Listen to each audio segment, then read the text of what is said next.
मंडळी, आजपासून सुरुवात होत आहे आपल्या दिवाळी फराळ सिरीजला। फराळ सिरीजच्या पहिल्या भागात आज आपण पाहणार आहोत भरपूर पदार्थ असलेले खुसखुशीत चिरोटे। मंडळी, चिरोट्याची कलाकृती दिसायला जरी अवघड असली तरी रेसिपी अगदी कोणालाही जमेल अशी सोपी आहे। सगळ्यात आधी 1.5 कप मैदा घ्यायचा, त्यामध्ये 2 चमचे साजूक तूप आणि पाव चमचा मीठ घालायचं।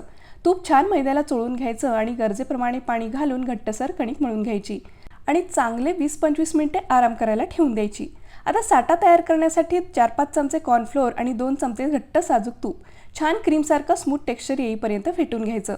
आता तयार कणकेचे 5 किंवा 6 समभाग करून त्यांच्यात तेल किंवा मैदा न लावता अगदी पातळ पोळ्या लाटून घ्यायच्या। आता एक पोळी पोळपाटावर घ्यायची, त्यावर साठा बोटांच्या साहाय्याने पातळसर पसरवून घ्यायचा। त्यावर दुसरी पोळी टाकून सेम प्रोसेस करायची। शेवटच्या पोळीला साठा लावला की हाताच्या साहाय्याने छान दाब देत एक घट्ट रोल तयार करून घ्यायचा आणि याच्या आपल्याला एकसारख्या आकाराच्या लाट्या कापून घ्यायच्या आहेत।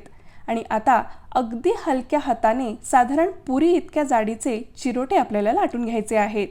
आता हे चिरोटे तळण्यासाठी अगदी मध्यम असं तेल गरम करायचं आणि यामध्ये हलक्या हाताने हे चिरोटे सोडून चमच्याच्या साहाय्याने त्यावर तेल टाकत छान पदर सुटेपर्यंत सोनेरी रंगावर हे तळून घ्यायचे।